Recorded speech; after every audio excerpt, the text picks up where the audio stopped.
Tô naquela câmera ali, né? Pronto?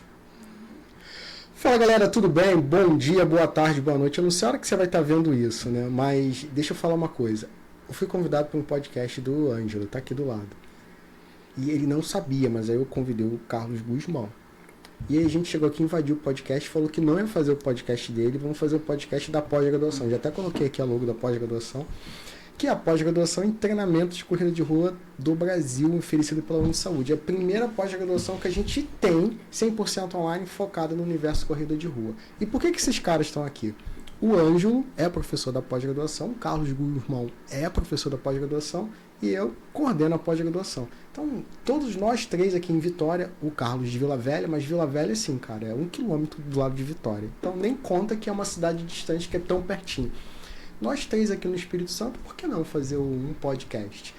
E a nossa editora já falou ali que vai liberar o episódio em 24 horas para você. Então, se você tá vendo isso aqui agora, é porque 24 horas atrás a gente acabou de gravar. Espero, né, Ângelo? Mas vai dar tudo certo. Né? E a ideia é fazer um bate-papo aqui com a gente, o Carlos e o Ângelo, falar um pouquinho do que eles vão entregar na pós-graduação. E, é claro, eu vou mostrar para você porque a pós-graduação em treinamento de corrida de rua vai te posicionar no mercado de uma forma diferente, já que você é um treinador de corrida e está trabalhando no universo corrida de rua, corrida de montanha. Esses caras são especialistas nas áreas dele. O Guzmão é ultramaratonista, o Ângelo é um nutricionista dos corredores e dos triatletas, muito mais dos corredores. É claro que vou puxar para o lado da corrida sempre. Ele vai dizer que não, mas sempre. Até porque a corrida é o esporte mais praticado em todo o mundo, né? Tá ligado que são 13 milhões de brasileiros que praticam corrida. E eu te pergunto, quantos atletas de corrida você tem? Então, tem muita gente para a gente prospectar dentro do universo da corrida.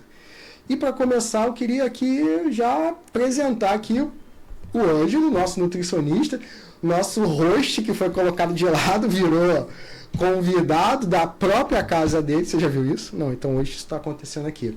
O Ângelo, se apresenta para o pessoal da pós-graduação. A gente está aqui entregando um conteúdo inovador e, assim, em primeira mão para os caras.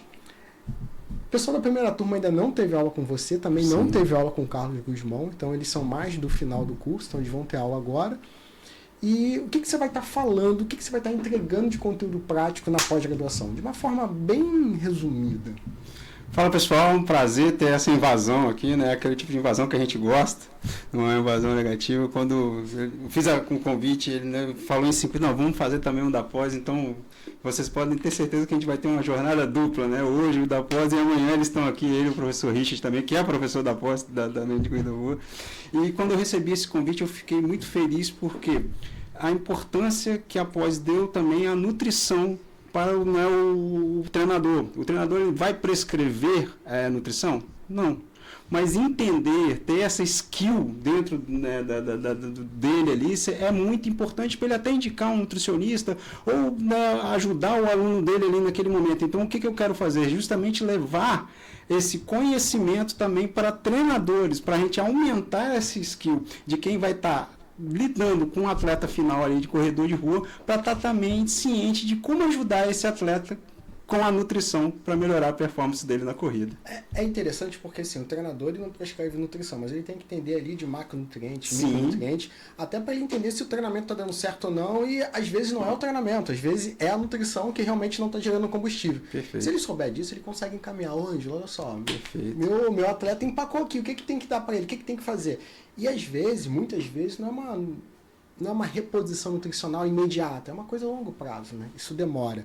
E dessa forma a gente tem ali todo o overview do que é a ciência do treinamento de corrida. Perfeito. Então, pessoal, acho que treinamento de corrida é só treinar corrida. Não, tem muita coisa que influencia na performance.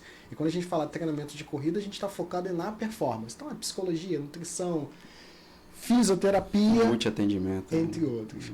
Carlos, obrigado pelo convite, de você ter aceitado o convite, né? Está até aqui trocando as bolas.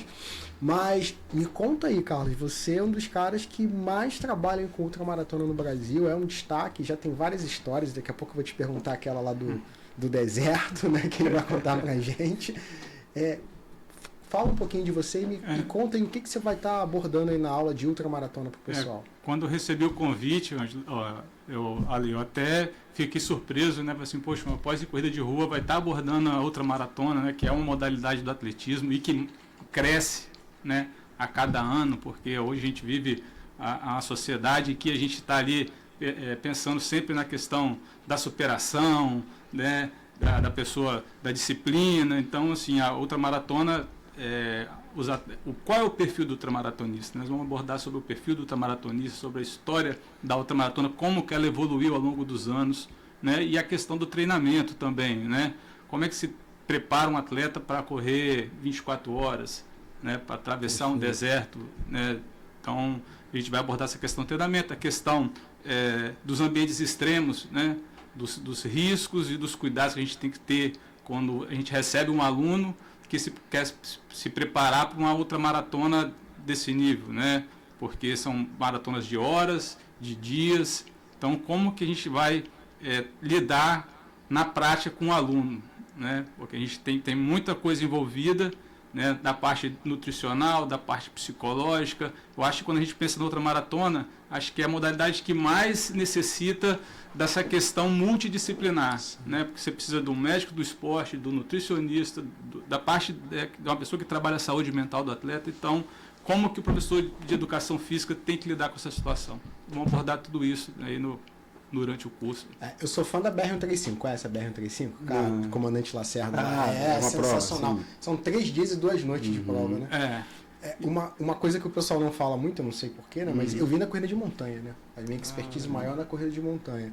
E lembra de quem ganhou o 600K, a corrida Rio-São Paulo, da Nike? Você tá lembrado? Que foi o Zé Virgínio, que foi considerado... Na época ele era meu atleta. Então, assim, a gente de 2008 a 2010, a gente ganhou muita coisa na montanha, inclusive os 600K. E você falou uma coisa interessante da Brasil 135, lá do comandante Mário, e que na ultramaratona, uma coisa que, quando a gente pensa na corrida de rua, né, a gente não costuma abordar muito essa temática, mas a questão tática, estratégica, numa prova de ultramaratona, ela tem a sua importância muito grande, porque às vezes o atleta ele vence a prova não porque está mais preparado, mas porque ele usou uma estratégia melhor, né, foi mais taticamente efetivo do que o outro atleta. Então, na hora de montar uma priorização, essa parte técnica também tem que ser levada em consideração.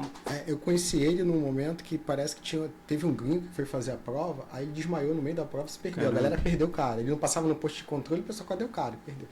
E aí eu até sugeri fazer um teste de urina, ou seja, a cor da urina para ver o nível de desidratação do cara.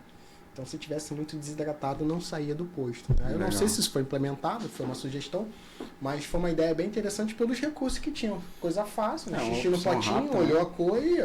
Normalmente, na Brasil 35, o atleta ele se pesa no dia anterior, quando ele vai retirar o kit ali, e aí no meio da corrida, aleatoriamente ali, mais próximo das 100 milhas, um pouco mais das 100 milhas, tem um postozinho lá médico, e o cara tem uma balança, o atleta ele sobe na balança. Se ele tiver perdido ali mais de 3, 4% do seu peso corporal, ele vai ter que parar ali, vai ficar parado, vai ter que repor aquilo que ele perdeu, até por questão de saúde. Né? Cara, engraçado isso, né? Porque existe uma relação muito boa, mas o ano passado teve no Kona, no Havaí, eles pesaram todos os atletas que largaram, tanto homens e mulheres.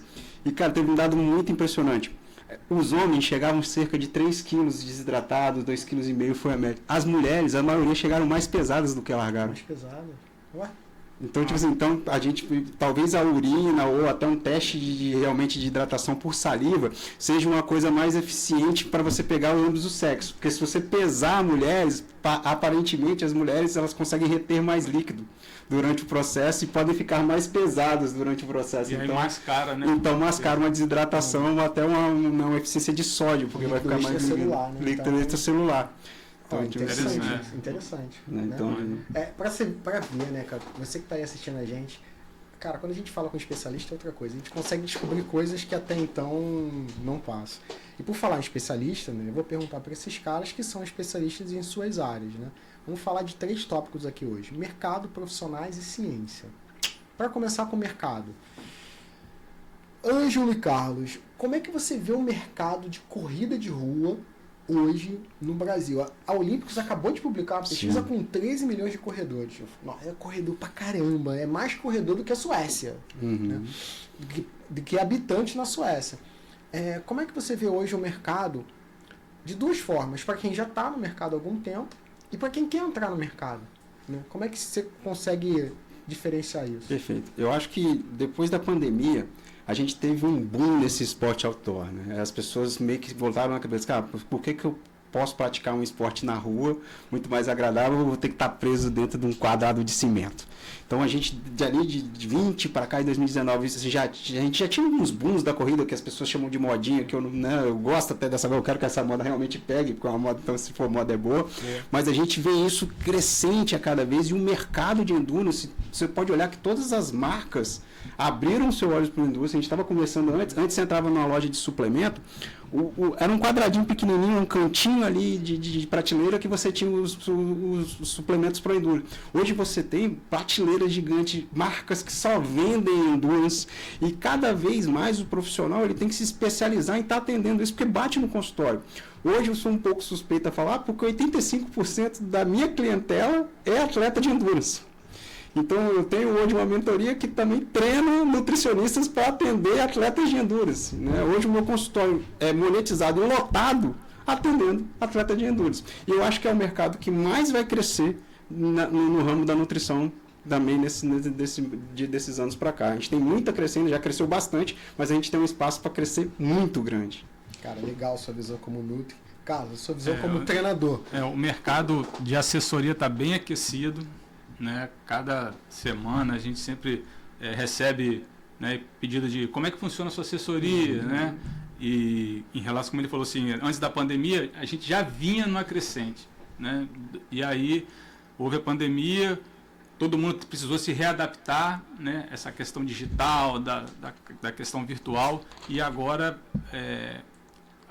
o número cresceu assim assustadoramente. E com o avanço da ciência, da medicina, né? Hoje já é consenso, né, da atividade física ser remédio. Perfeito. Então, se a pessoa não faz uma atividade física, ela em algum momento ela vai precisar fazer. Ou por bem ou por mal, ela vai ter que ou procurar uma academia de ginástica ou qualquer outra atividade.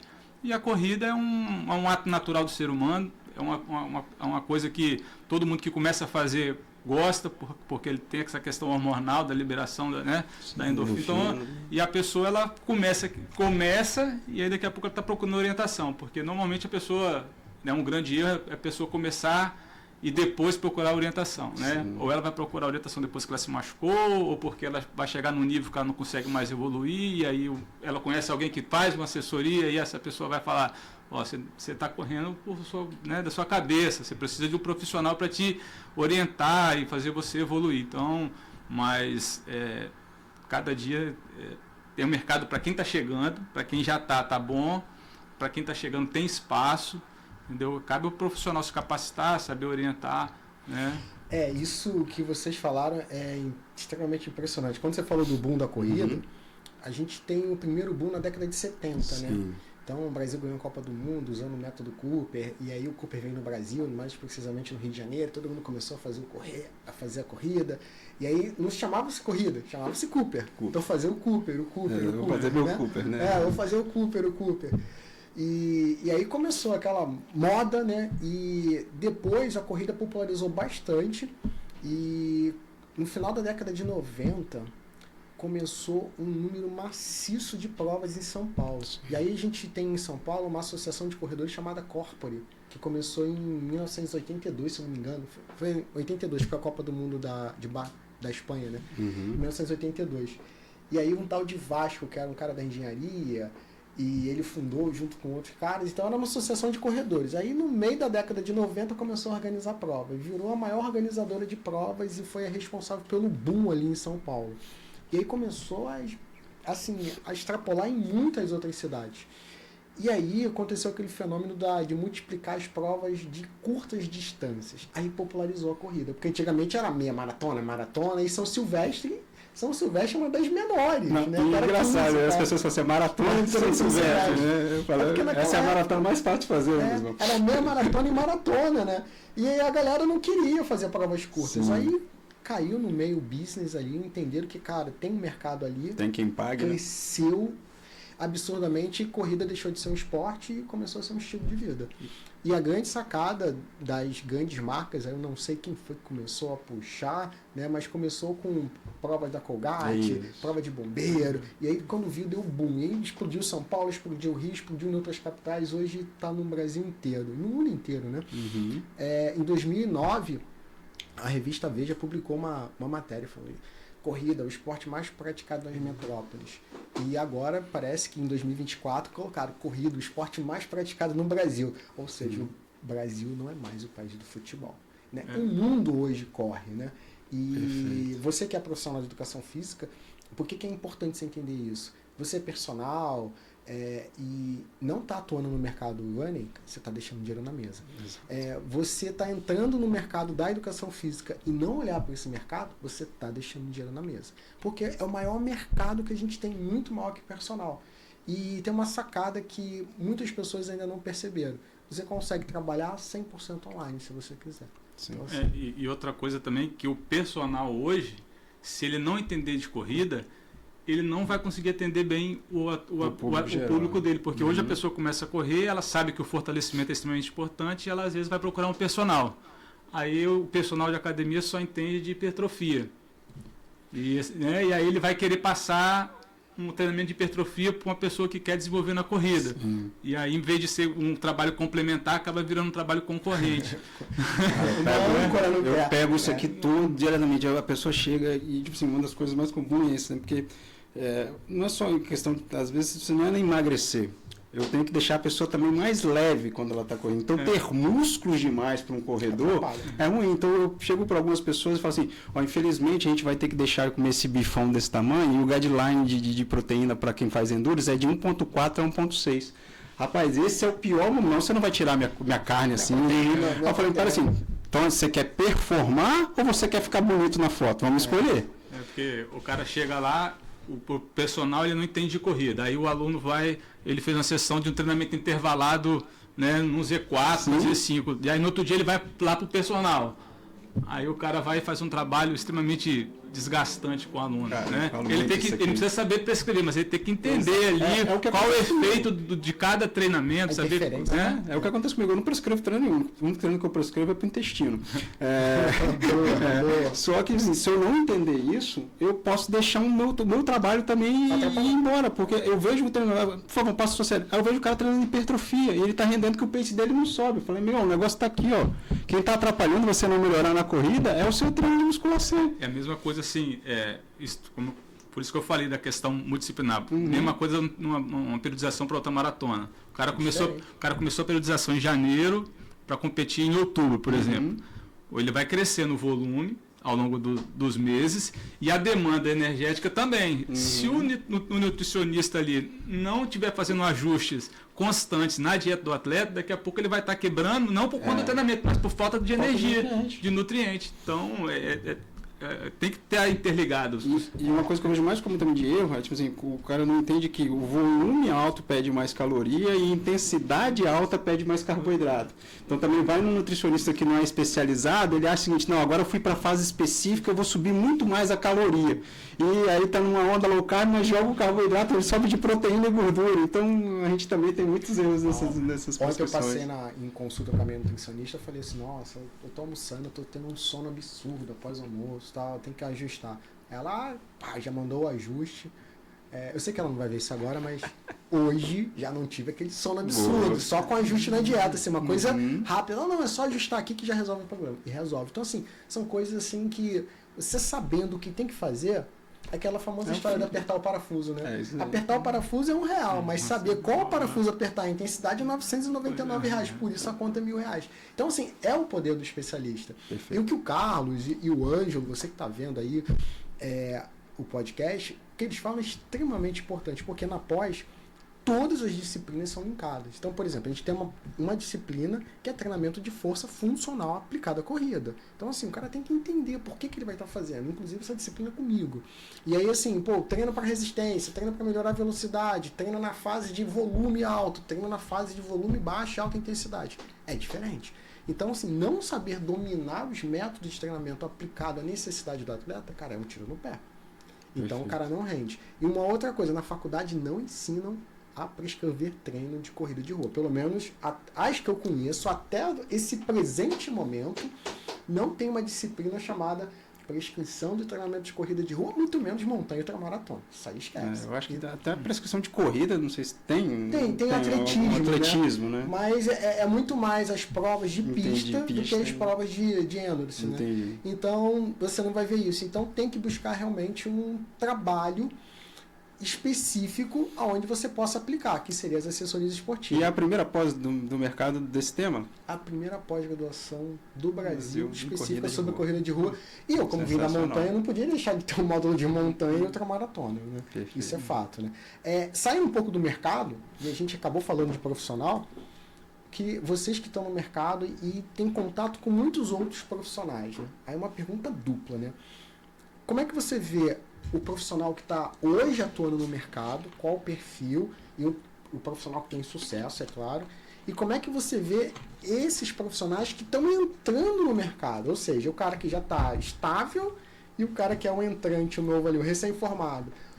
Perfil de profissionais, o que você olha e vê assim, pô, esse cara tem esse, generalizando, né? Esses caras têm esse perfil, esse cara tem esse perfil, com esse perfil não vinga, com esse perfil vinga, né? Na opinião de vocês. Então, assim, e por que eu quero ressaltar isso? É que todo mundo que está buscando conhecimento quer uma ascensão profissional, que quer uma ascensão pessoal. Fato, faz parte da nossa pirâmide de necessidade.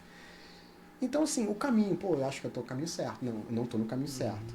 Estou no caminho certo. Então, é importante redirecionar as pessoas. Então, não é uma crítica, mas é um direcionamento para que as pessoas possam entender assim, cara, eu estou no lugar certo ou não estou no lugar certo, eu tenho que ir para lá. E no caso, se você não está fazendo a pós-graduação em corrida de rua, você tem que fazer a pós-graduação se você quiser trabalhar com corrida de rua, brother. Então, eu vejo assim, tem vários perfis de profissional, né? Assim, falando do meu caso, porque quando você vai montar um treinamento, existe hoje assim, o treinamento que eu chamo de generalista e o treinamento individualista, né? Hoje a pesquisa, se você fizer uma pesquisa, né, já tem pesquisa falando a respeito disso, de o que um aluno busca numa assessoria.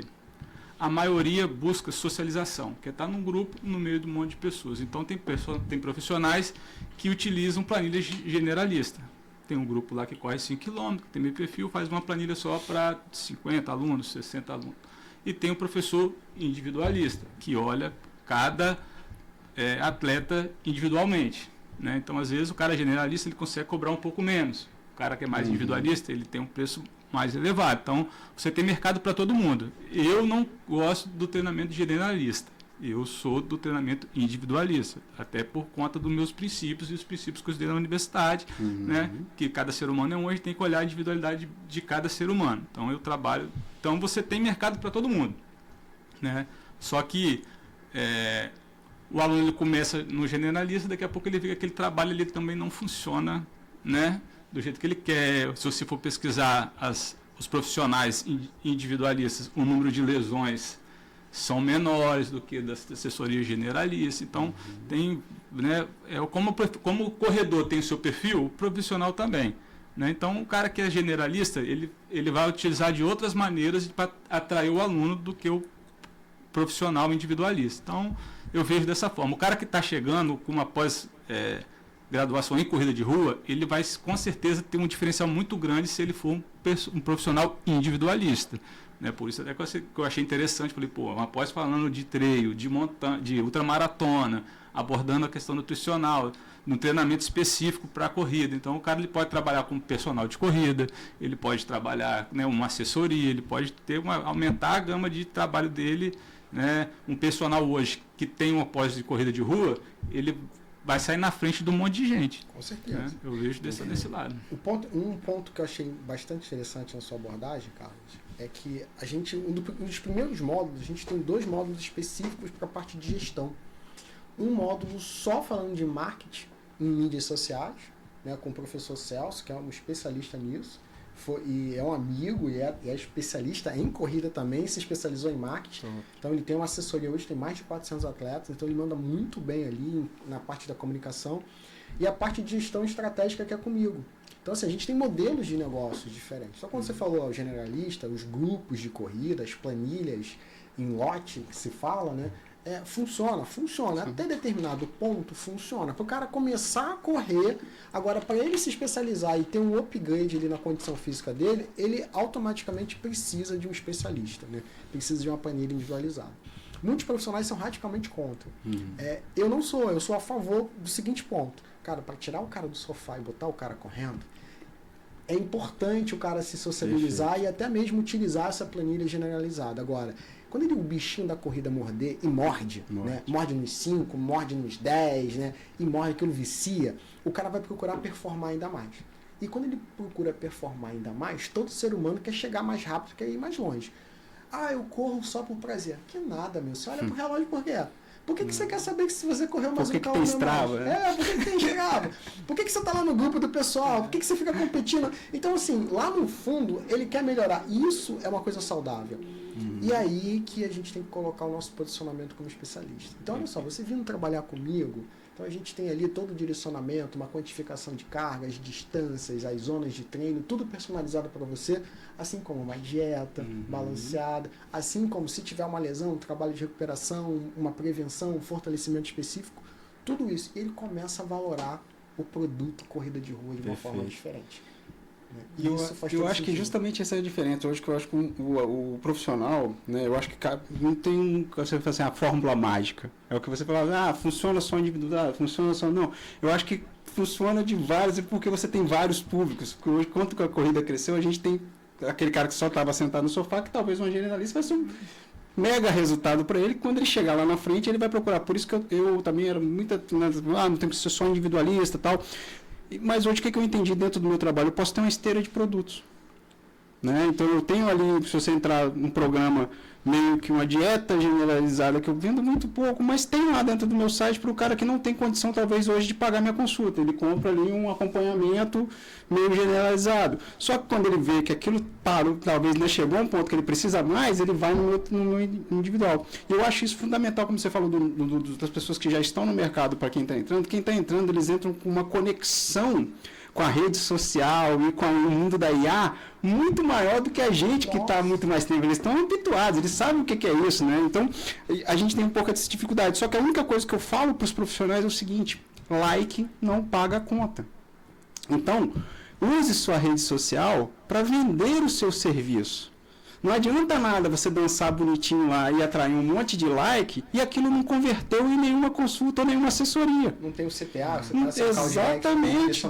Então, esse direcionamento para quem hoje está no mercado é fundamental, porque é obrigatório ter uma rede social? Não vou dizer que sim, mas eu acho que é. Assim, se eu fosse me perguntar, eu falo, claro que você tem que ter. Hoje é um currículo, porque a pessoa que, quando você fala, você corre com o que? Eu corro com o Guzmão. Deixa eu ver o Instagram dele aí. É o cartão de visita. É o cartão de visita. É o cartão de visita antigamente. A gente não pegou o cartão de visita. Tem cartão de visita? Não tem. Não tem. Como não? Tem Instagram? Não. Como não tem? Você não existe. Você tem algo a esconder. Tá fugindo de quem? Então, é muito engraçado porque a gente, eu acho que a gente tá com mais de 40. Sim.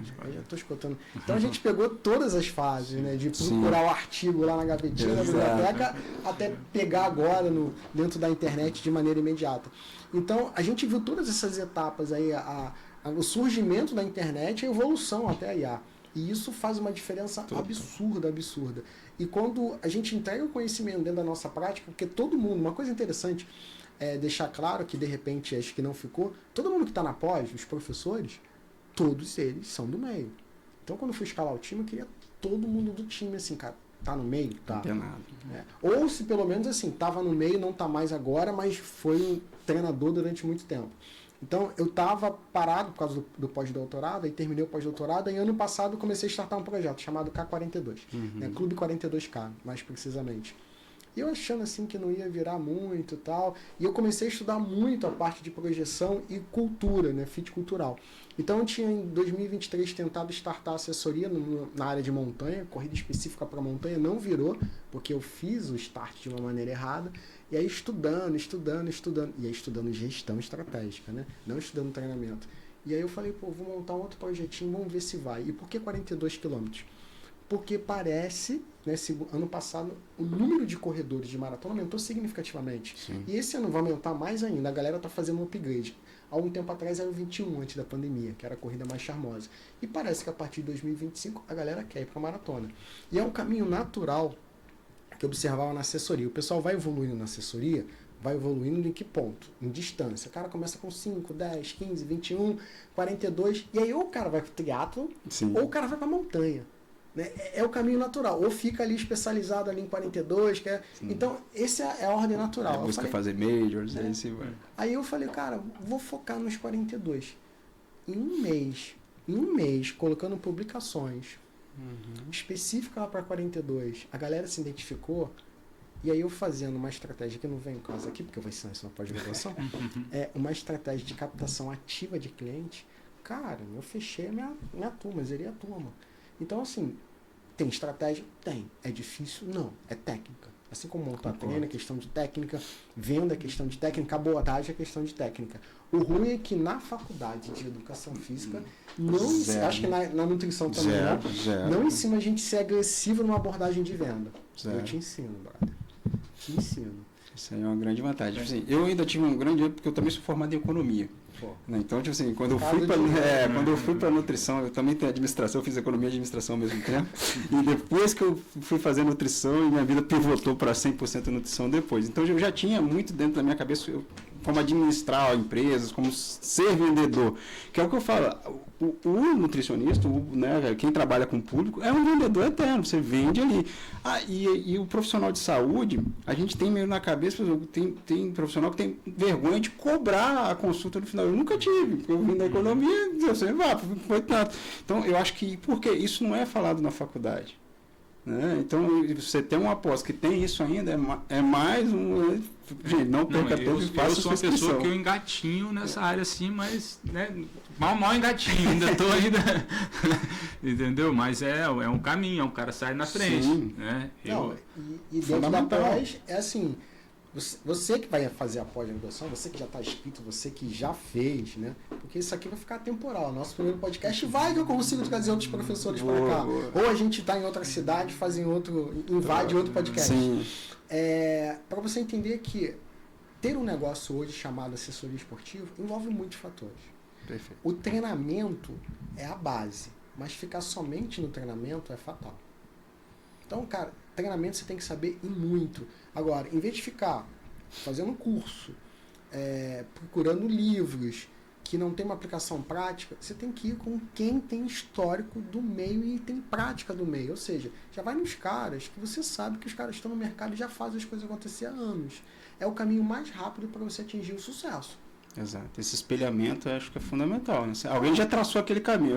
Agora na montanha. Alguém já subiu a montanha por aquele caminho. Se você for desbravar um novo... É aquilo. E quando isso ficou bem claro para mim, depois que eu fiz uma mentoria, aí não vou falar não para não fazer jabá, porque a mentoria foi paga, ninguém deu nada de graça, não tem que fazer jabá para ninguém. O cara falou o seguinte, cara, quais são as pessoas que já chegaram onde você chegou? Onde você quer chegar? Fulano de tal. O que eles fizeram? Isso. Cara, faz um mapeamento, hackeia o cara. O que esse cara fez? Fez isso. Cara, eu vou fazendo. Pega o Guzmão, que é ultramaratonista. Pô, Guzmão, o que você já fez? Pô, eu fiz isso. Aí. Isso aí tem que ter. Não te avisei. Tomou o lugar do rosto e tomou uma pancadinha. Tá vendo? Essa maldade. Amanhã eu me vingo. amanhã a gente tá aqui de volta. Amanhã ele é o host. Tudo bem. E aí a gente mapeia. Então, isso também é direcionado dentro da parte de gestão estratégica. Como é que você vai mapear os caras que você tem como ídolo? Porque eu tenho vários caras como ídolo. Vários caras. E isso é importante para você. Agora, eu queria perguntar uma coisa para vocês. Bem pessoal mesmo, né? Eu sei que você é atleta também, atleta recreacional, assim como eu. E tem diferença, o atleta recreacional é aquele cara que treina, mas não é atleta profissional, tá? Embora o nome recreacional as pessoas não gostem muito, sou atleta amador, porque o atleta amador, o cara que treina para competir, só não é profissional. Só o recreacional é aquele cara que trabalha, tem tudo do bom, mas não compete por prazer, né? Digamos assim. Então, é um jogador de fim de semana, né? Por aí. Mas a galera não, só amador, mas isso é a literatura que definiu, depois a gente fala com a literatura, vamos mudar o contexto que não está agradando. Eu sei que vocês têm, e você como treinador tem história. Treinador e atleta, né? Porque geralmente os treinadores passam por ser atleta. Eu sei que vocês têm histórias. Eu queria que vocês pensassem assim numa história que fosse marcante do ponto de vista pessoal de vocês, como atleta, e contassem pra gente. Porque assim, todo treinador, todo nutricionista, todo profissional que trabalha com atleta e treina tem uma história impressionante. Eu tenho uma, mas a minha eu não vou contar. Amanhã Eles que são as estrelas, né? Conta pra gente, cara. Carlos, Ângelo contra primeiro, vai que eu tô... Cara, eu tenho, tipo assim, eu acho que a melhor minha foi a minha transição. Eu acho que foi a minha melhor história. Porque a vida toda eu sou faixa preta de jiu-jitsu. Aí, meu, mais uma coisa, ele tá escondendo o jogo, meu. Eu treinava levantamento de peso olímpico até a pandemia. Então, até a pandemia. E eu, recente. Super recente minha história no Endurance, assim. E quando tinha, por exemplo, eu treinava um crossfit ali por treinar levantamento, eu de vez em quando fazia os odds do crossfit. Quando tinha corrida, tinha que correr 2 km, eu detestava. Sério? Pô, vou correr 2 km, tá doido, pra que correr? Uma vez eu fui dar eu lembro dessa cena até hoje, eu fui competir um campeonato de crossfit em São Paulo e tinha 400 metros de corrida numa pista. Quando eu passei pelos 200 metros, um dos juízes falou assim, calma que tá chegando. Eu falei, cara, minha cara deve estar horrível, né? E esse foi o maior. E eu, na pandemia, fechou tudo, os box. Eu tava com uma quantidade de massa absurda e também gordura, porque o LPO pede isso. Né? Eu treinava com o Fernando Reis na época, que é o nosso atleta pan-americano campeão. Eu ia a São Paulo para treinar e treinava online com ele aqui. O irmão dele, Horácio, que era o meu técnico. E o Horácio falou, não, tem que ficar pesado, esse negócio de quem é magro não levanta peso, não sei. E de repente eu vi que tudo fechado, levei uns pesos para casa, mas eu moro em apartamento. Nossa, não tinha... coitado vizinho. Exatamente. E sobrou a corrida, sobrou a corrida pra mim. Eu comecei a correr, voltei a correr com 10 km com um primo. Falei, cara, isso aqui dá pra mim. E vocês conhecem o Cadu, que né, hoje é o meu treinador. Liguei pra ele, Cadu, cara, tô pensando em correr. Não sei. Ele falou assim, cara, que correr, cara? Vamos pro triatlo, o triatlo é sua cara. Falei, então tá bom. Aí, cara, olha só, eu tinha uma reunião na Fast Nutri nesse mesmo dia. Eu passei na Fast Nutri pra ter a reunião. Contra o antigo Carlos Balino, não sei se vocês conhecem, que já foi ciclista aqui no estado. Então, cara, eu tô vendendo uma bicicleta, você não sabe quem quer comprar? Eu quero. Aí, cara, tá aí, eu quero. Mas você faz o seguinte, me empresta essa bicicleta, eu posso mostrar pro meu futuro treinador para ver se ele segue. Cheguei lá no Cadu e falei, Cadu, o que você acha? Falei, cara, essa é uma bicicleta que é uma bicicleta de entrada, eu te conheço, você vai querer investir, mas compra logo. Ele falou, não sei se eu vou gostar desse negócio, cara, levantei peso até ontem, não sei se esse negócio é pra mim. Falou, cara, compra uma melhor, você vai gastar dinheiro todo. Não deu outra. Eu comprei essa bicicleta, comecei o triatlo, 3 meses depois comprei uma bicicleta melhor porque eu me empolguei no negócio e comecei a fazer o triatlo. Eu acho que a minha transição é a história que eu tenho assim, mais realmente de mudança. Acabou com o LPO, acabou com o Gil? Cara, hoje tenho força e potência 2 vezes na semana. E olha lá, com preguiça de ir. Esse treino porque eu sei que vai melhorar. Então, nunca mais levantei um LPO na vida, só lá também o que tem de treino, faço terra, faço tudo. Mas assim, jiu-jitsu. De vez em quando dou um pulinho lá quando tem uma festa ou uma entrega de faixa dentro da galera. Até tentei voltar a treinar, mas é competitivo demais. É demais, eu também tô nessa. Né? Então não deu. Tentei voltar a treinar, vi que eu ia me machucar e pulei fora. E hoje eu tô 100% no triatlo e já fiz meio Iron, né? E tô indo ano que vem devo fazer o full, então tô passando a galera mais nova, menos gravado, querendo rolar com a... Eu falei, não, mas por que não? Eu tô muito velho. Não, porque o cara vai, assim, a maior mentira do mundo. Não, é só nada. Nunca vai ser. Aí pega o roxo, o marrom, querendo parecer. É justamente isso. Eu voltei num treino, que era um treino só de faixa preta que tinha do Jamelão. Que só treinava faixa preta, que era um treino melhor que ninguém queria aparecer pra ninguém. Mas mesmo assim, tava sendo sobrecarga. Eu ia fazer o meu longo no final de semana, tava sobrando na roda de todo mundo. Porque eu tinha treinado jiu-jitsu 3 vezes na semana. Comecei a treinar aqui e ficava 2 dias para me recuperar. Exatamente, você contar isso. E a mão, cara, sofre muito, né? Pegada, você perde demais aquilo aí. Tive que parar o Ju. Carlos, conta a tua história aí, cara. Eu quero ver aquela do deserto. Carlos da tua história na casa. Vou contar aqui, né? Eu também, eu sempre fui ligado no esporte desde pequeno. Eu fui nadador, cheguei a disputar campeonato de nível nacional na natação, né? Depois, aí eu jogava bola, eu era goleiro de futsal e nadador. E aí começou a conflitar os esportes, eu abandonei a natação, porque era mais enjoado, mais chato. Fiquei no futsal, garoto de futsal. Depois, com 17 anos, eu parei de jogar bola. E aí, quando eu voltei, né, agora, depois de Itamaré, meus amigos, quando me contam da época do futebol, falavam, pô, me chamava de Verdinho, né? Pô, Verdinho, você era preguiçoso pra dar um trotezinho ali, você não ficava dando uns migué danados. Inventava os treinos de goleiro, pra não ficar aí correndo com a gente e tal. Aí, eu comecei não na ultramaratona, né? Eu comecei no triatlo. Eu na praia, estava na praia com um amigo meu que já era triatleta, já tinha feito Ironman, Ângelo também, Oliana, está morando em Londres agora. E ele me chamou para nadar, vamos dar uma nadada na ilha ali e tal. Eu falei, vamos embora. Aí quando eu nadei, pesadinho, ele deu uma surra nele, ele falou, rapaz, é nada demais, você tem que começar a fazer triatlo. Eu falei, triatlo, nem sabia de triatlo. Aí eu comecei a nadar, correr. Com 6 meses depois eu fui comprar bicicleta. E aí comecei ali, correr 5 km era sacrifício, ficava todo dolorido. E aí fiz todo o processo. Comecei ali no short triatlo, né? E aí eu não tinha treinador na época, não tinha assessoria. Início dos anos 2000, né? Tava no bug do milênio, no bug do milênio 99 para 2000, eu falei assim, não, vou começar 2000 diferente e tal. E aí entrei no esporte. Voltei para o esporte, né? E aí comecei. E eu não tinha assessoria alguma, na época não tinha nenhuma aqui no Espírito Santo, de triatlo, de nada. E aí eu procurava revista contra-relógio, e aí pegava aquelas planilhas de corrida e vivia cheio de dor nas panturrilhas. Chegava no fax ainda. Depois eu fui procurar. Acho que nem tinha. Comecei a querer fazer meio Iron, eu procurei Alexandre Ribeiro, treinei com Alexandre Ribeiro, né? Foi o que você falou, pô, você quer ir para uma área? Procura quem sabe, né? E aí fiz o Ironman, e aí depois do meu primeiro Ironman que eu fiz em 2005, eu falei, não, agora eu preciso estudar educação física. Aí eu fui para educação física, né? Legal. E depois da educação física eu comecei a fazer, em 2010 eu comecei a fazer ultramaratona. E aí eu comecei a correr, e aí apaixonei pela maratona. Fiz minha primeira maratona em 2004, antes de fazer o Ironman, e aí fiquei apaixonado por maratona. Então todo ano eu corri uma maratona, 2004, 2005. 2005 eu corri 2, né? Que eu corri São Paulo na preparação para o Ironman e depois fiz o Ironman. E aí todo ano uma maratona. E aí eu ficava na cabeça, o dia que eu fizer 10 eu vou fazer uma corrida de 100 km. Essa meta. O dia que eu fizer 10, o dia que eu fizer minha 10 maratonas no ano, não? Não, 10 maratonas em sequência. Todo ano eu fazia o ciclo de maratona. E aí depois que eu fiz a 10ª, aí eu achei uma de 60 km. Aí fiz a de 60, fiz a de 60 de montanha, beleza, e aí eu comecei a procurar, e não achava a ultramaratona de 100 km aqui no Brasil. Essa de 60 talvez foi a que o Cadu contou a mentira, que ele falou que passou por você, também o que ele fez. Não, a que o Cadu fez, que ele contou essa história aqui, foi na Brasil 3. Foi isso aí, ele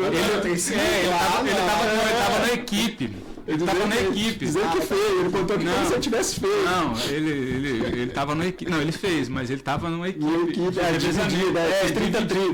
Você estava só. Ele correu 30 por 30. E aí, depois dessa corrida de 60 km, comecei a procurar uma prova de 100 km, aí não achava. Aí eu achei a maluquice lá nos Fuzileiros Navais, 24 horas, Fuzileiros Navais. Famosíssimo. Não tem mais, né? Mas na época eu falei, cara, que doideira, meu irmão. 24 horas correndo. Caramba. Eu falei, vou me inscrever, vamos ver o que sai. Vamos ver o que sai. Aí. Quantos quilômetros deu? Meu primeiro ano eu fiz 177 km. Caramba. Queria fazer 100?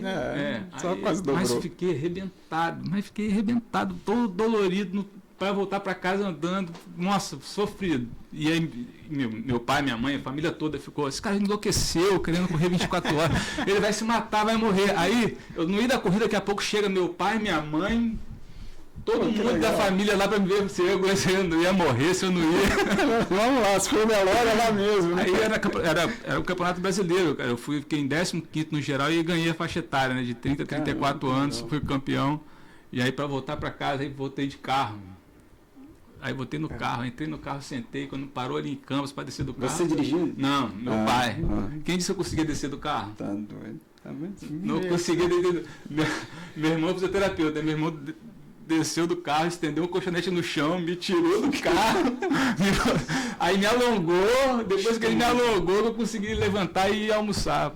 Você vê o estado, né? Não sabia, não tinha orientação. Aí eu comecei a estudar e pesquisar, fazer um monte de curso. Aí no outro ano eu já fiz quase 200 quilômetros. E aí eu peguei uma coisa que aí interessante assim, né? Que eu fiquei fascinado com esse negócio de virar a noite correndo. Começar de dia, anoitecer e amanhecer o dia correndo. Aí eu comecei. Cedo, né? Aí eu comecei para. Não, eu só. Mas o meu eu tô dormindo. Não, eu durmo cedo também, mas eu peguei gosto por isso. E aí eu comecei a atravessar o deserto dos Estados Unidos, fiz 3 Brasil 135, né? Fui 6 vezes para a Grécia, correr Spartathlon. Né? Eu sou hoje. Hoje eu sou o brasileiro que mais vezes concluiu a Spartathlon. São 6 finishes lá. Essa é uma prova que eu tinha tesão, porque é um visual assim, absurdo. Não, a prova é incrível e assim, essas ultramaratonas, né, até na prova eu vou abordar um pouco isso, né, porque hoje com a internet, com essa questão da superação, as pessoas estão pulando etapas. Sim.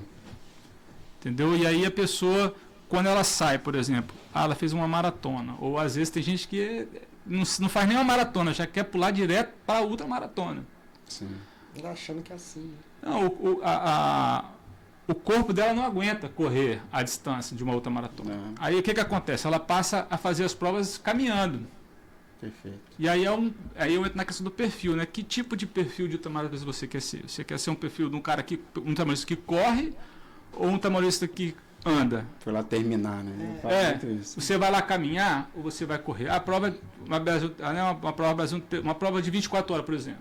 Aí o cara passa 14 horas, 18, 16 horas caminhando. Eu estava discutindo isso com um amigo que é psicólogo, e as pessoas estão, assim como o fenômeno da pandemia, muita gente começou a adotar muito pet, né? E hoje a gente vê muitos casais que adotam pet. Sim. Tá? E tá tudo bem, né? Ok.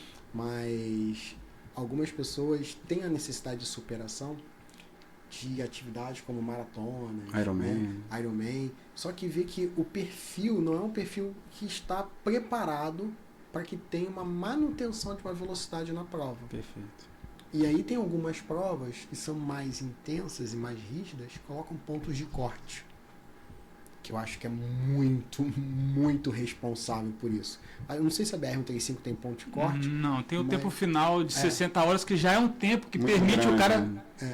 permite o cara caminhar. O Ironman tem ponto de cortes. O cara consegue até dormir no Brasil 135, se ele quiser. Tem uma prova na Indonésia que tem ponto de corte. Né? Então, assim, isso facilita para que tenha uma margem de segurança. Agora, na BR-135 também você tem que ter índice para entrar. Assim como a outra ele já é um ponto de corte. Já corta aí, né? Essas provas ele já te qualificam, tipo assim, você já fez outras dos maratonas, você já tem uma história, mas eles não interfere se o cara correu ou se ele caminhou, né? Então ele concluiu. Talvez por conta disso. Né? E aí vem pular essas etapas. Sim. E uma coisa que o pessoal não leva muito a sério é que o treinamento, né, a complexidade, o lastro que a gente tem, né, que é o tempo de treinamento, é uma preparação para as provas. Total. Ainda mais na endurance, né? É uma preparação neuromuscular, tecidos móveis. Então, isso tudo influencia lá no pós-prova. Porque o cara, ele não aguenta uma preparação. Sim. Uma preparação séria. Né? A prova é a parte boa, né? Aí eu tenho que ficar fazendo, né, um professor que entende o tomatório, ele vai ter que ficar fazendo um meio termo ali, né, sabendo lidar para não lesionar o cara. Né? E aí o cara, né, ele não vai conseguir cumprir o volume de treinamento necessário para você fazer uma prova dessa magnitude. Então ele vai para a prova com um volume reduzido. Então tem uma série de fatores. E ele se expõe a um risco.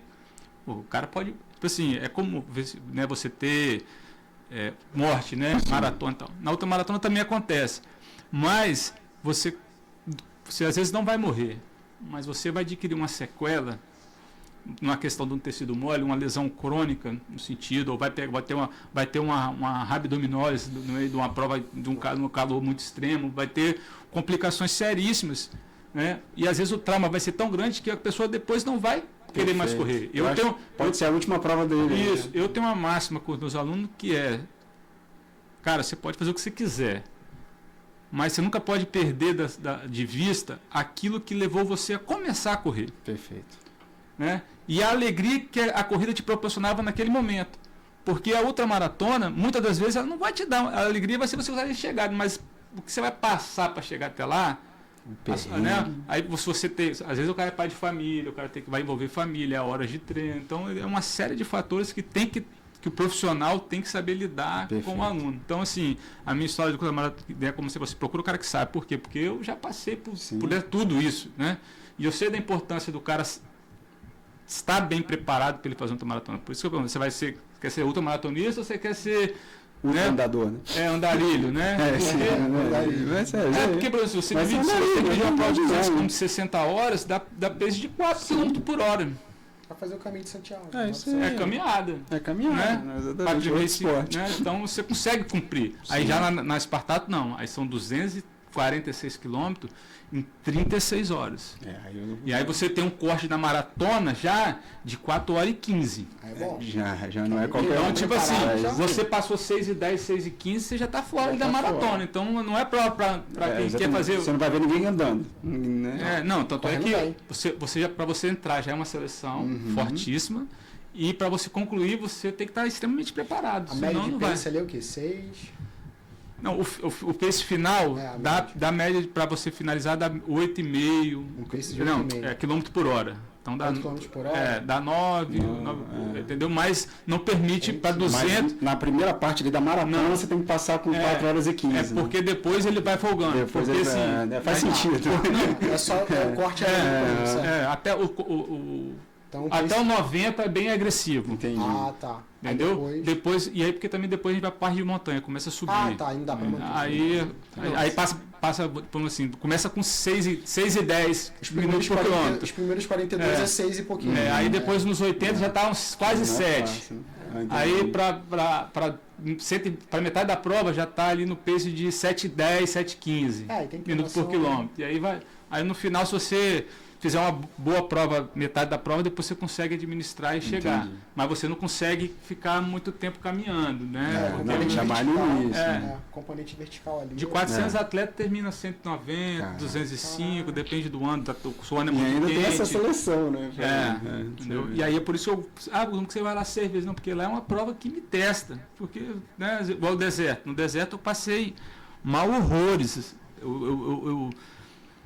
Eu fiquei sem comida. Eu passei 9 horas, Anjo, tomando Coca-Cola. Tudo que eu tinha levado de fruta, de não sei o que, estragou. O calor estragou tudo. Entendeu? A minha equipe ficou sem ar-condicionado do carro, estavam passando gelo porque estava esquentando, pegando gelo meu, passando no capô para ver se no carro isso não fervia. Foi um perrengue danado. O chefe da minha equipe de apoio, ele já tinha feito apoio de mais 2 atletas nessa prova. E aí ele falou: Guzmão, no quilômetro 70, a gente vai ter que alugar o resort lá para você fazer uma banheira de gelo.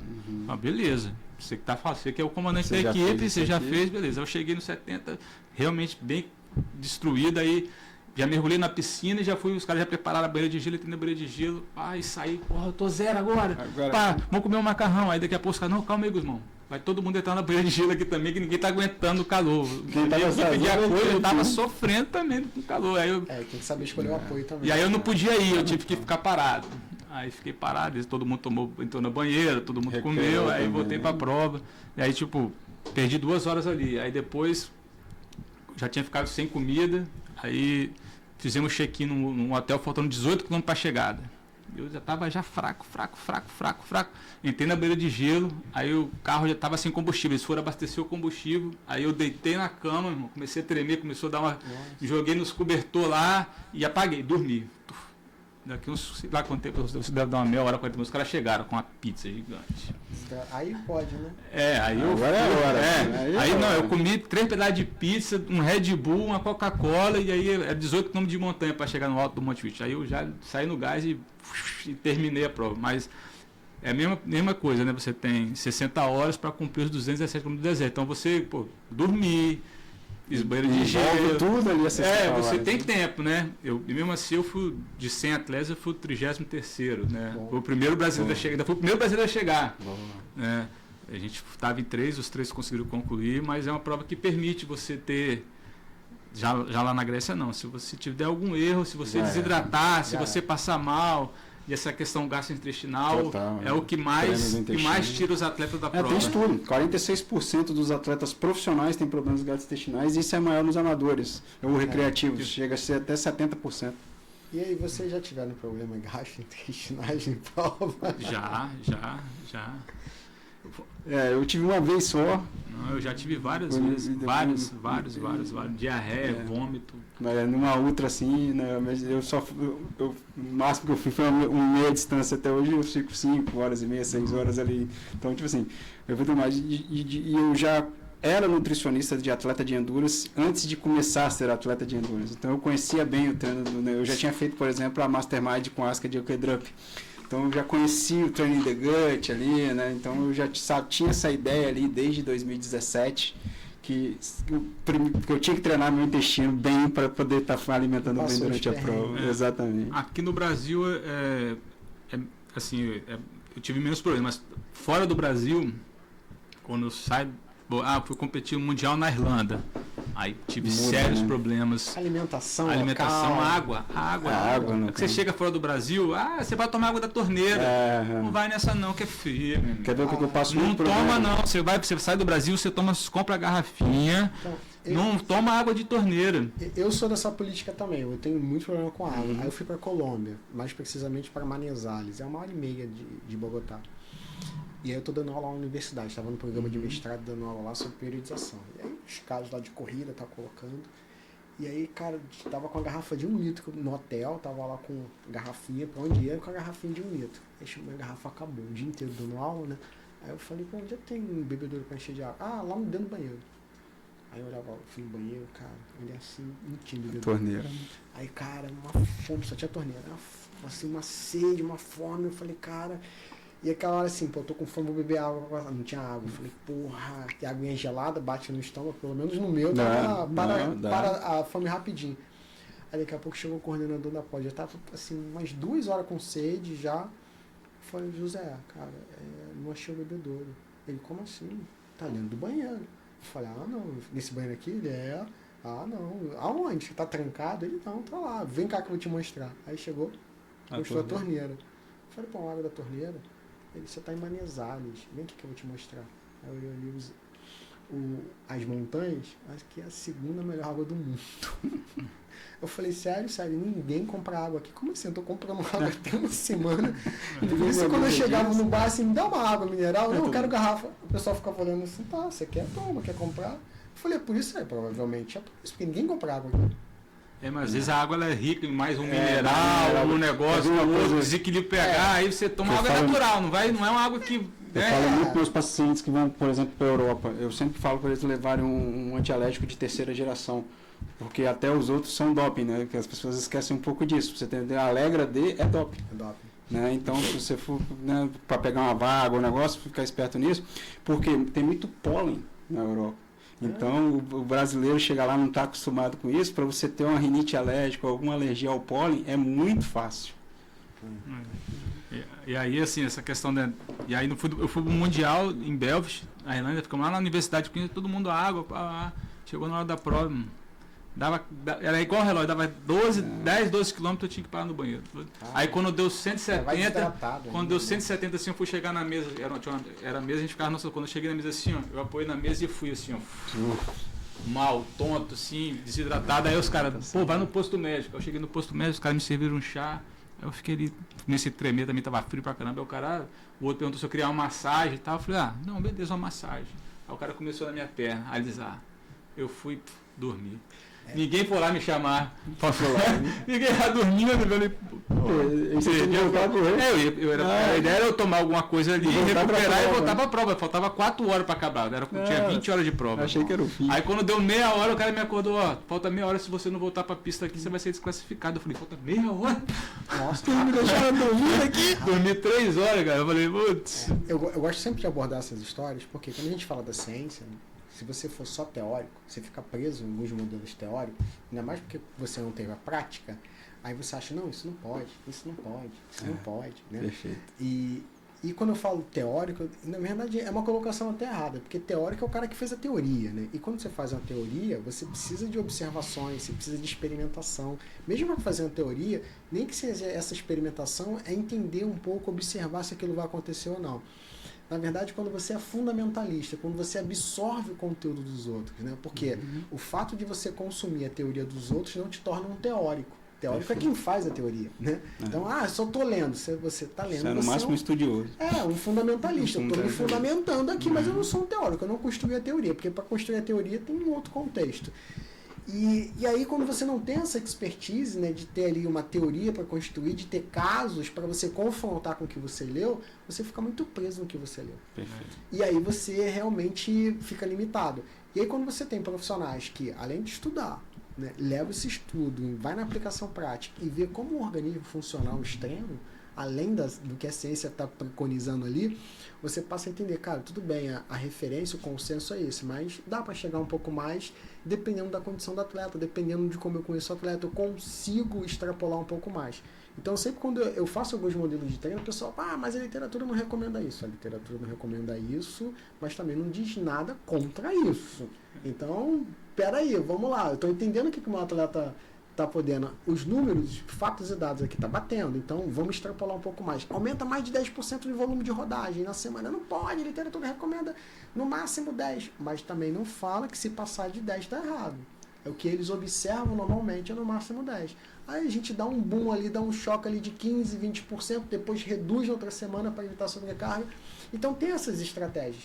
E isso você só vai conseguir com quem está no front, cara. Quem está ali no dia a dia, testando. Eu já errei a mão, eu já acertei de novo. Então, assim, não tem como você fazer um curso de pós-graduação com um time que não tem aplicação prática.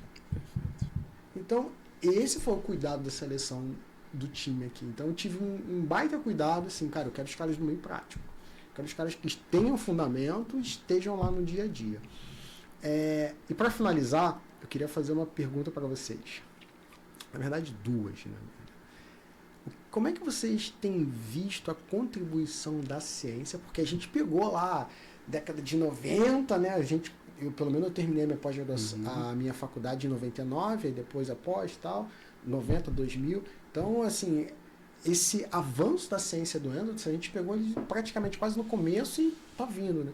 Como é que vocês veem esse avanço da ciência para a contribuição da prática profissional de vocês? Então, assim, o que a ciência está contribuindo para que vocês possam estar aplicando mais no mercado? Perfeito. Na minha área, eu acho que cada dia mais a gente fala de nutrição de precisão. Né? E o que a nutrição de precisão é? Uma evolução científica. Porque hoje, por exemplo, eu tenho um teste de explorometria que me dá como esse cara metaboliza carboidrato e gordura. Então, eu consigo em cima ali do pré-treino. Eu tenho um teste genético hoje que me diz qual gene, como é que ele absorve bem a cafeína ou não. Então eu posso suplementar a cafeína na hora certa para esse cara e outras demais coisas, como nitrato, no MST1. Então a evolução da ciência me trouxe de sair do achismo e só do feeling, porque eu acho que foi o que você falou do profissional. O profissional ele tem muito feeling, porque muitos alês já sentaram na minha frente, muitos não já sentaram na minha frente, então eu vou tendo esse feeling de como agir. Quando eu tenho a evolução da ciência partindo para essa margem de análise de dados, me entregando já uma coisa mais certa como esse cara age, eu tenho fatos e dados para agir com mais individualidade. Então hoje para mim assim, o que mais mudou é justamente eu ter precisão e assertividade dentro da minha prescrição. Com certeza o avanço da ciência facilita muito o trabalho do profissional. Tem facilitado, né? A parte cardiorrespiratória. Antigamente, que você aplicava um teste de VO2, você tinha que ficar fazendo conta. Hoje você tem um cardiologista esportivo, né? Que ele já te dá todas as zonas de treinamento do seu atleta, né? E mais outras informações. Você tem, né, a questão dos marcadores bioquímicos, que você, né, avalia ali o nível de estresse do seu atleta. Se você está exagerando a mão, o cara começa a apresentar algumas dificuldades que você, não estou entendendo o que está acontecendo isso com o atleta. Aí ele vai, faz um exame e está lá, né, as respostas todas ali, né, elencadas. Né? E hoje próprio o avanço da tecnologia, como a gente estava falando agora há pouco, né, o próprio relógio, o Garmin. Traz muita coisa. Antigamente eu tinha um Timex de lap. Eu tinha que saber, eu tinha que marcar o quilômetro, depois ficava, né, nos laps. Assim, quantos laps, né? Isso é 50 laps, 100 laps. A vantagem era ter mais laps. Era desse nível, tecnologia. Então, tem contribuído muito, tem avançado muito, facilitado o trabalho, mas o profissional de educação física, ele tem que saber utilizar isso aí. Não adianta nada, né, você ter uma gama de recursos à sua disposição se você não sabe utilizar. Perfeito, eu vejo muito isso é adequado justamente a usar. Por exemplo, o que acontece muito no meu caso? Pô, esses dados, alguns dados do Garmin são excelentes para mim usar. Mas, por exemplo, caloria usada pelo relógio é um dado infeliz, porque o filho da mãe vem com aquele gasto calórico e fala, não, eu gasto. Eu falei assim, meu amigo, você não gasta isso. O seu relógio está falando que você gasta. Isso aí é um parâmetro de batimento cardíaco versus a sua idade, altura e peso, e diz que você gastou. Se você não gastou isso. E outra coisa, está aqui os estudos. Os relógios eles erram até 40% e não tem para cima ou para baixo. Eles erram 40%. Agora, deixa eu te perguntar. Hoje você faz um exame de calorimetria que vai te trazer o padrão ouro. Não, e eu estava na última preparação para Espartátulo agora, um exemplo disso aí, né, que eu acompanho com a doutora Juliana, e aí eu estava com o doutor Rodrigo, cardiologista, que faz esse exame para mim lá de calorimetria. E aí, no meio da preparação, eu fui lá, estava com volume crescente, e a dieta estava, né, ajustadinha certinha, só que quando ele fez a calorimetria, ele viu que eu estava com um déficit de carboidrato. Perfeito. Era para estar acima de 80%, eu estava com 60%. Aí ele, na hora, no mesmo consultório, ele já ligou para a Juliana e falou assim, pode botar carboidrato do Guzmão lá para cima aí.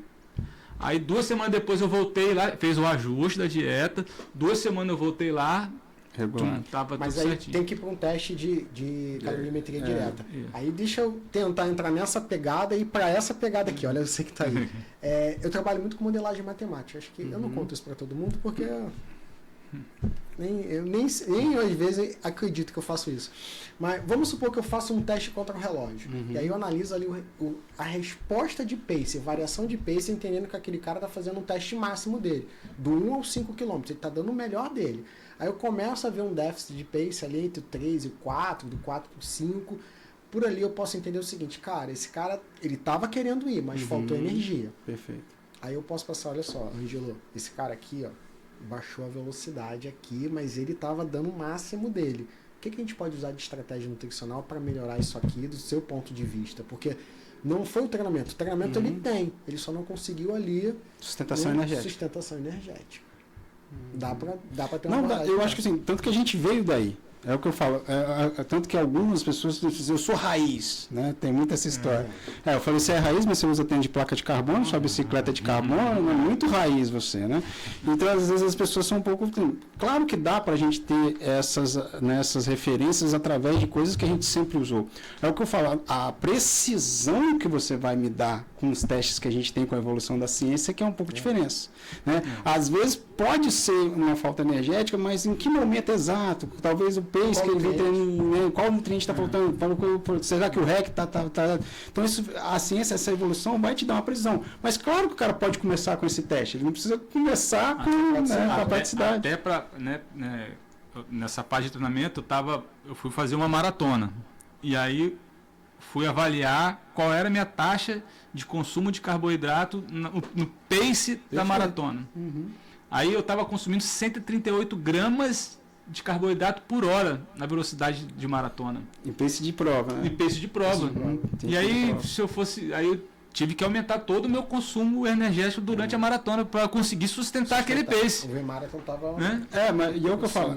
E é engraçado isso. Se você pegar uma pessoa, você gastando 139 por hora, e se você pegar uma pessoa destreinada, ele não vai estar gastando menos do que 90 gramas de carboidrato por hora. E as pessoas morrem medo de comer carboidrato em treino para engordar. Eu falo, gente, ninguém vai engordar com isso. Você vai estar sempre no déficit. Você sempre vai estar no déficit, porque você tem um limite de absorção ali. Se o intestino destreinado, então vai absorver menos ainda. Né? A galera acha que comeu engordura. Perfeito. Aí depois põe culpa no pãozinho da padaria. Não entende que se não comer durante a prova, ele vai cair de rendimento daqui a pouco, vai quebrar, depois vai entrar no overtraining, entendeu? Exato, um reds, e vai-se embora. A galera, eu costumo dizer o seguinte, pessoal, assim, cara, a prova é para ter estratégia, não é para querer o treinamento fazer sem estratégia, achar que vai chegar tudo nas costas. Não, cara. Dá para você curtir todo momento do treinamento com estratégia. Agora, o cara quer economizar. E aí nessa as coisas não acontecem. E é por isso que é importante a gente saber nos posicionarmos como profissionais que somos, especialistas, para que o cliente ele possa comprar, né? E não valorar mais um tênis com placa de carbono do que a postura e o posicionamento de um profissional, porque vai fazer muito mais a diferença o profissional do que um tênis com placa de carbono, que até hoje eu não entendi daqueles testes que, bom, isso aí é um outro, deixa para outro dia. Ângelo, Carlos, obrigado. Na verdade, obrigado 2 vezes, né, Ângelo, por ter deixado ter invadido o seu podcast. Um prazer. E mensagem final para o pessoal que está ouvindo, porque eu sei que vai ter aluno da pós-graduação, eu sei que vai ter gente que não é aluno da pós-graduação, o episódio vai ficar aberto para todo mundo. O que você pode falar, uma mensagem final para os profissionais de educação física que querem entrar no universo da corrida de rua? Cara, eu acho que é um mercado que mais cresce, a gente já cansou de bater nessa tecla aqui. A corrida foi o esporte que mais cresceu no mundo no ano passado, e o Brasil é o país que tem o segundo maior número de corredores do mundo. A gente só perde para os Estados Unidos, é o que falou. A gente tem uma população de corredor maior do que a população da Suécia. Então, esse mercado está aí e tem muito dinheiro na mesa. É o que eu falo, se você não está especializando e se você não procurar se especializar, você vai deixar de estar atendendo pessoas que estão buscando isso cada vez mais, que só tende a crescer. Então, essa pós é uma oportunidade de você se destacar no mercado e sair na frente. Então, quem está aí, que é aluno, parabéns. E quem não é ainda, não perde tempo. Já clica no link que a Lei vai com certeza botar embaixo do podcast e se inscreve, porque a segunda turma já está sendo montada, não é isso, Lei? E vocês não podem ficar de fora. Então, o meu conselho é um só. Se inscreve na pós e vai trabalhar com corrida, que esse é o mercado que vai mais crescer nesses últimos tempos. O meu conselho, o meu recado é que, se você, professor de educação física, quer trabalhar com corrida, procure se especializar, porque com a facilidade da internet, a internet está cheia de conhecimento raso, né? Todo mundo postando treino intervalado, postando treino de HIIT, postando treino fast leg, mas para que serve? Qual o momento certo de você aplicar esse tipo de método de treinamento com o seu atleta?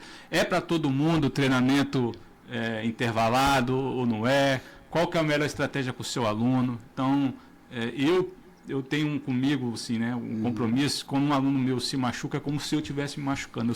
Eu fico triste quando um aluno meu assim, pô, eu tô com dor, com uma lesão aqui, porque eu sei que em algum momento, tipo assim, eu chamo a responsabilidade para mim, né? Eu falo assim, pô, eu que passei aquele treino lá, que eu acho que de repente não era para ter passado, porque às vezes o cara quer, né? Às vezes o aluno te força a prescrever uma coisa que você não quer. Então você tem que ter muita consciência de que o aluno, né? Você não tem que ouvir muito o que o aluno quer, né? Você tem que fazer aquilo que é para ser feito.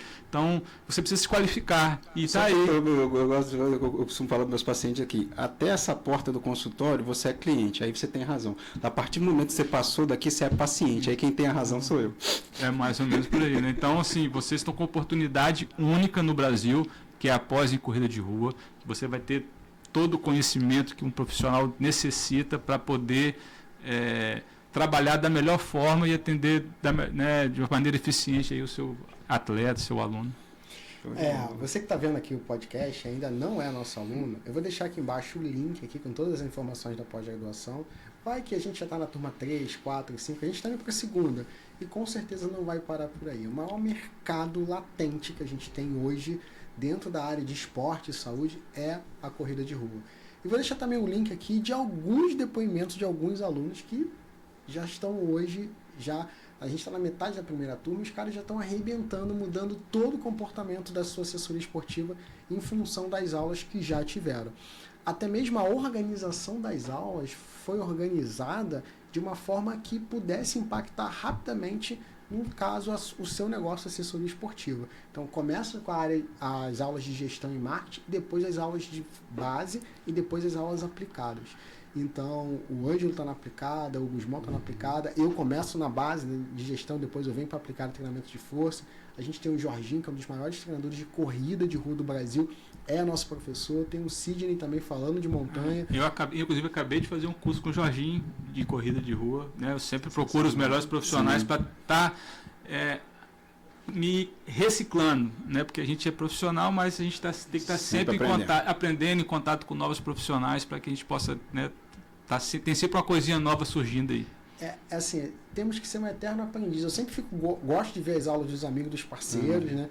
E por quê, cara? Coisa nova sempre ajuda. Às vezes é 1% que você aprende de novo numa aula que muda todo o teu posicionamento e às vezes você nem percebe isso e é isso que faz a diferença hoje.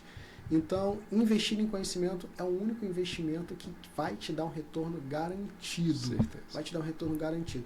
É o que eu sempre falo, o estudo devolve, cara. Devolve. Se você devolve. E, bom, mas isso é uma outra história que eu vou contar lá na aula de gestão, como eu fiquei sem dinheiro, falido, depois eu consegui reestruturar tudo por conta de observar os detalhes. E isso tudo na parte de gestão estratégica. Só que, para que tudo pudesse dar certo, eu tinha que ter um embasamento científico muito grande.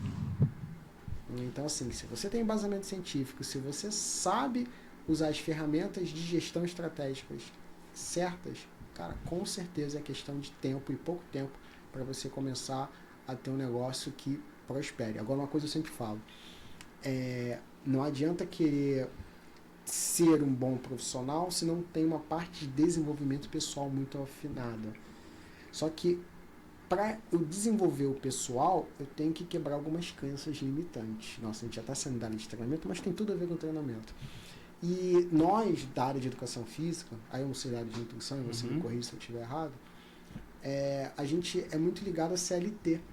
Então, assim, para que você tenha sucesso como empreendedor, o empreendedor tem que ter uma visão sistêmica de um todo, né, para entender, identificar o problema e entregar a solução. É isso que o empreendedor vive, né, entregar soluções para os clientes.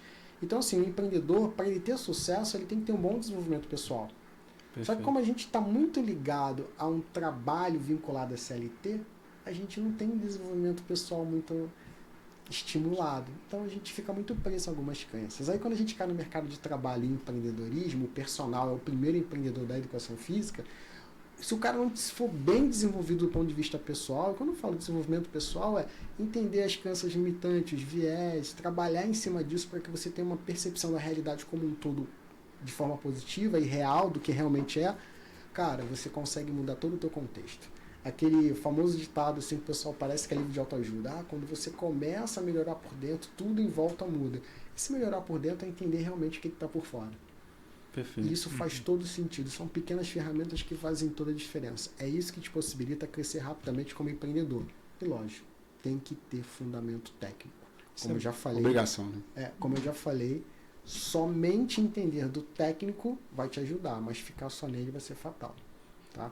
Então, espero vocês numa próxima turma. Obrigado, Ângelo. Obrigado, Carlos. Você que está aqui assistindo a gente, espero que você tenha gostado de um bate-papo informal, assim, de última hora. Vamos. O Ângelo abriu as portas, o Carlos topou. Carlos, vamos fazer um podcast, você está em Vitória? Tô dentro. E quem sabe um dia a gente faz um evento online só dos professores da pós. A gente tem o Jorginho, a gente tem o Sidney, a gente tem o Celso, que foi meu sócio na Go Assessoria, um cara que mais entende de marketing digital e sabe muito de treinamento, entre outros profissionais que estão compondo time de professores do curso de pós-graduação em treinamento de corrida de rua oferecido pela Unisaúde e que estão fazendo diferença hoje no mercado. E eu tenho certeza que o próximo profissional que vai passar por aqui vai ser você. Então, dá uma olhada aqui no link aqui embaixo para deixar várias informações, inclusive o link de alguns depoimentos para você entender o que você está perdendo. Tchau, tchau e até uma próxima. Valeu.